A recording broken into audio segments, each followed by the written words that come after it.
आज मी तुम्हाला मोमोज बनवण्याची इतकी सोपी पद्धत सांगणार आहे, यापूर्वी जी तुम्ही कधी पाहिली नसेल वा ऐकलेली नसेल। हे मोमोज इतके टेस्टी बनतात की हे बनवून खाल्ल्यानंतर तुम्ही रेस्टॉरंटमधले किंवा ठेल्यावरचे मोमोज खायचं कायमचं विसरून जाल। प्रत्येक वेळी घरीच बनवून खाल। हॅलो फ्रेंड्स, यज्ञकर्म फूड्समध्ये आपल्या सर्वांचं मनपूर्वक स्वागत। आज आपण बनवणार आहोत स्ट्रीट स्टाईल मोमोज। या ठिकाणी मी मोमोजची स्टफिंग बनवण्यासाठी घेतलेला आहे 1 कप किसलेला पत्ताकोबी। कोबीच्या किसाच्या अर्धा आपल्याला गाजराचा किस घ्यायचा आहे। गाजराच्या किसाच्या अर्धी मी शिमला मिरची चॉप करून घेतलेली आहे। मोमोजची स्टफिंग बनवण्यासाठी हे एकदम परफेक्ट असं प्रमाण आहे। शिमला मिरची, गाजर व पत्ताकोबी आपल्याला 1:2:4 या प्रपोर्शन मध्ये घ्यायचा आहे। मोमोजची स्टँडर्ड स्टफिंग जी असते ती पत्ताकोबी, गाजर व शिमला मिरचीच असते। तुम्हाला आवडत असेल तर तुम्ही यामध्ये कांदा बारीक कट करून वापरू शकता।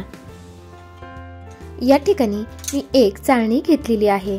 आता आपल्याला यामध्ये घालून घ्यायचा आहे किसलेला पत्ताकोबी, किसलेला गाजर व शिमला मिरची। आता आपण यावरती घालून घेऊया मीठ। आता आपल्याला मीठ या भाज्यांमध्ये व्यवस्थित मिक्स करून घ्यायचं आहे व 10 मिनिट हे मिश्रण मुरण्यासाठी ठेवून द्यायचं आहे। मोमोची स्टफिंग ही शिजवलेली नसते। या भाज्यांना मीठ लावून ठेवल्यामुळे यांना पाणी सुटतं व या थोड्याशा सॉफ्ट होतात। आपल्याला नंतर यातलं एक्सेस पाणी काढून टाकायचं आहे। मीठ मिक्स करून झालेलं आहे। आता आपण हे 10 मिनिट बाजूला ठेवून देऊ। स्टफिंग मुरेपर्यंत आपण मोमोजची पारी बनवण्यासाठी लागणारा डो बनवून घेऊ। त्यासाठी आपल्याला मैदा व्यवस्थित तिंबून घ्यायचा आहे।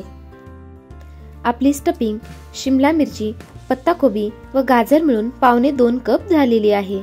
त्यासाठी या ठिकाणी मी 1.5 कप मैदा घेतलेला आहे। आता आपण मैद्यामध्ये घालून घेऊ थोडंसं मीठ। आता आपण यामध्ये घालून घेऊ 1 चमचा तेल। तेल व मीठ आपल्याला या मैद्यामध्ये व्यवस्थित मिक्स करून घ्यायचं आहे। तेल व मीठ मिक्स करून झालेलं आहे। आता आपल्याला यामध्ये थोडं थोडं पाणी घालून याचा घट्ट असा गोळा मळून घ्यायचा आहे। जर तुम्ही पीठ सैल मळलं तर पारी लाटायला अवघड जाते, त्यामुळे जरासा घट्ट असाच गोळा आपल्याला मळून घ्यायचा आहे। या ठिकाणी मी मैद्याचा खूप जास्त घट्टही नाही व खूप जास्त पातळही नाही, मीडियम घट्ट असा गोळा मळून घेतलेला आहे। आता आपल्याला हा झाकून 10 ते 20 मिनिट भिजण्यासाठी ठेवून द्यायचा आहे। या ठिकाणी मी आपल्या स्टफिंग मध्ये घालण्यासाठी घेतलेले आहेत 10 ते 12 लसणाच्या पाकळ्या, 1 इंच आलं व 2 हिरव्या मिरच्या। हिरव्या मिरच्या तुम्ही तुम्हाला किती तिखट हवं आहे त्यानुसार कमी वा जास्त घेऊ शकता। या ठिकाणी मी माझा लहान मुलगा खाणार असल्यामुळे 2च हिरव्या मिरच्या घेतलेल्या आहेत। मोमोजच्या स्टफिंग मध्ये आपण काळी मिरी पूडही वापरणार आहोत व काळी मिरी पूडमुळेही तिखटपणा येतो, त्यामुळे आपल्याला हिरवी मिरची थोडीशी बेतानेच घालायची आहे।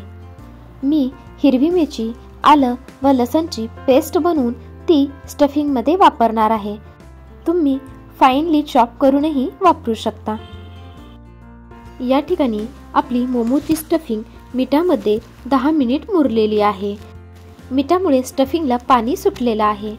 आता आपल्याला या मिश्रणात पाणी अगदी गच्च पिळून घ्यायचं आहे। जर आपण पाणी पिळून घेतलं नाही तर आपली मोमोची स्टफिंग खूप पाणी पाणी होईल। आपले मोमोज बनवते वेळी ते व्यवस्थित सील होणार नाही व जेव्हा तुम्ही मोमोज खायला लागता त्यावेळी खूप जास्त पाणी पाणी आपल्याला लागेल। आपल्याला थोडी थोडी स्टफिंग घेऊन त्यातलं पाणी असं गच्च एकदम पिळून घ्यायचं आहे। तुम्ही पाहू शकता मीठ लावल्यामुळे आपल्या भाज्यांना खूप जास्त पाणी सुटलेलं आहे।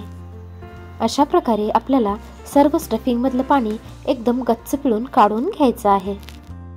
या ठिकाणी मी आपल्या सर्व स्टफिंग मधलं पाणी गच्च पिळून काढून घेतलेलं आहे। आता आपण यामध्ये घालून घेऊ हिरवी मिरची, लसण व आल्याची पेस्ट।